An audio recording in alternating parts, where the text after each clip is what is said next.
Hi friends, welcome to Vinmani kitchen. எல்லாருக்கும் வணக்கம். இன்றைக்கி நம்ம ட்ரை ஃப்ரூட்ஸ் லட்டு செய்ய போகிறோம். அது எப்படி செய்யறதுன்னு பார்க்கலாம். இது பேரிச்சம்பழம், அத்திப்பழம், இது ரெண்டும் மிக்சர் ஜார் போட்டு அரைச்சி எடுத்துக்க போகிறேன். ஃப்ரெண்ட்ஸ், ட்ரை இல்லை ஃப்ரூட்ஸ் எல்லாம் வறுத்து எடுத்துக்கலாம். அதுக்காக கொஞ்சம் நெய் சேர்த்துக்கிறேன். 2 டீஸ்பூன் நெய் சேர்த்துருக்கேன். கேஸ் ஃப்ளோ ஸ்லோ தான் இருக்குது. 1 கப்பு பாதாம் எடுத்து கட் பண்ணி வச்சுருக்கேன்.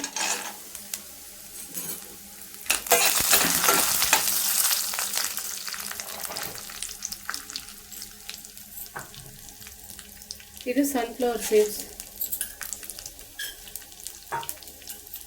இது வாட்டர்மெலன் சீட்ஸ், முந்திரி பருப்பு,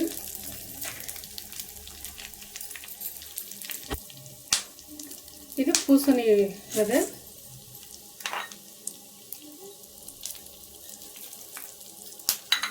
பிஸ்தா. இது பாருங்க, எல்லாத்தையும் இப்படி வறுத்து எடுத்துக்கலாம்.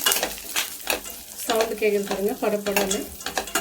ஒரு 2-3 நிமிஷம் இந்த மாதிரி எண்ணெயில் வறுத்து எடுத்துக்கலாம்.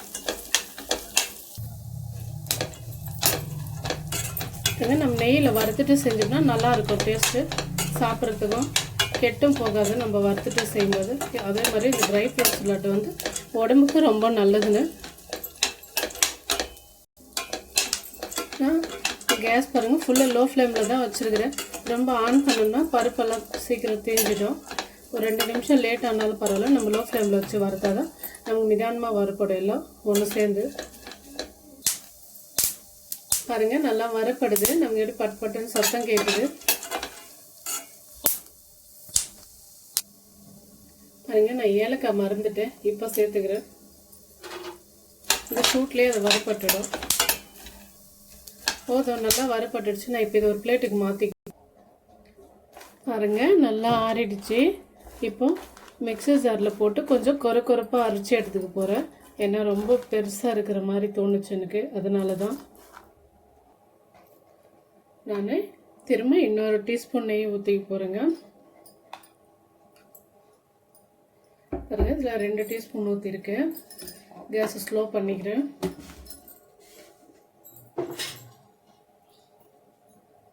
அத்திப்பழம், பேரிச்சம்பழம் ரெண்டும் மிக்சர் போட்டு இந்த மாதிரி அரைச்சி எடுத்துருக்கு பாருங்கள்.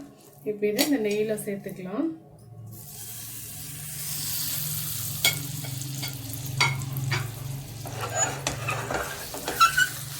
இப்படி கொஞ்சம் இந்த மாதிரி வாட்டி எடுத்துக்கலாம். அதில் ஒரு 2 நிமிஷம் இந்த மாதிரி அப்படியே போட்டு நல்லா வதக்கிக்குவோம்.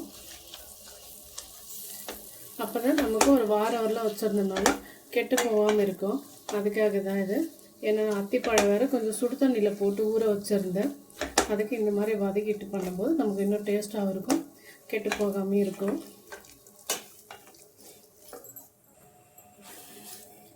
பாருங்கள், நெய்யெல்லாம் ஃபுல்லாக இதை இழுத்துக்குச்சு. இப்போ இது நல்லா வதங்கிடுச்சு. சும்மா ஒரு 2-3 நிமிஷம் இருக்கும் நான் இது வதக்கினது, அவ்வளோதாங்க. இப்போது மிக்சர் ஜாரில் போட்டுருக்குறேன். இந்த பருப்பெல்லாம் எடுத்து போட்டுக்கலாம். பாருங்கள், இந்த மாதிரி தான் அரைச்சிருக்கேன். நான் ரொம்ப நைஸாலாம் அரைக்கல.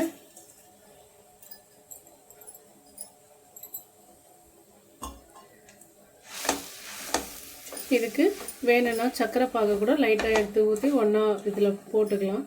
நான் அதெல்லாம் எதுவும் போடல. இதே ஸ்வீட்டு போதுன்றதுக்காக நான் வேறு வெல்லமோ சர்க்கரையோ எதுவும் சேர்க்கலைங்க. இப்போ இதுவும் ஒரு 2 நிமிஷம் அப்படியே எல்லாம் மிக்ஸ் பண்ணி விடலாம். கேஸ் இன்னும் ஆஃப் பண்ணல, லைட்டாக சூடாகிட்டு தான் இருக்குது. அப்போ தான் இந்த இந்த பழத்தோடு இது எல்லாம் ஒன்று சேரும். நமக்கு உருண்டை பிடிக்க கொஞ்சம் ஈஸியாக இருக்கும். கேஸ் ஆஃப் பண்ணிடுறேங்க, போதும்.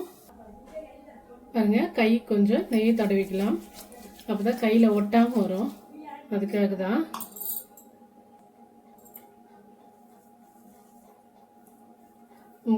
சைஸ் வந்துட்டு நமக்கு எந்த அளவுக்கு தேவையோ அந்த அளவுக்கு எடுத்துக்கலாம். இங்கே பாருங்கள், நான் எடுத்துருக்கிறது மீடியம் சைஸ் இருக்கும். இப்படி வச்சு உருட்டிக்கலாம்.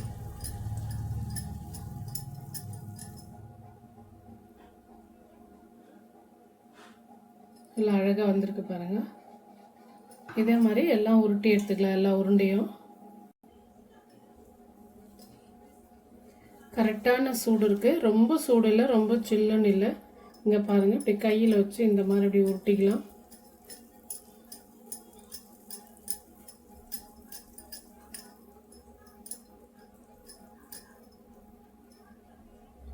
இவ்வளோ அழகாக வந்திருக்கு பாருங்கள். கையில் நெய் ஒரே ஒரு முறை தடவினத்தான். ஃப்ரெண்ட்ஸ் பாருங்கள், எவ்வளோ அழகாக ட்ரை ஃப்ரூட்ஸ் லட்டு ரெடி ஆகிடுச்சு. வீட்லேயே எவ்வளோ சுலபமாக செஞ்சுட்டோம். நீங்களும் இதே மாதிரி ட்ரை ஃப்ரூட்ஸ் லட்டு செஞ்சு பாருங்கள் ஃப்ரெண்ட்ஸ். உங்களுக்கு பிடிச்சிருந்ததுன்னா லைக் பண்ணுங்கள், ஷேர் பண்ணுங்கள், சப்ஸ்கிரைப் பண்ணுங்கள் ஃப்ரெண்ட்ஸ். பெல் ஐக்கான் அழுத்துங்க. நாங்கள் போடுற வீடியோ உங்களுக்கு உடனே வரும். Okay, bye friends.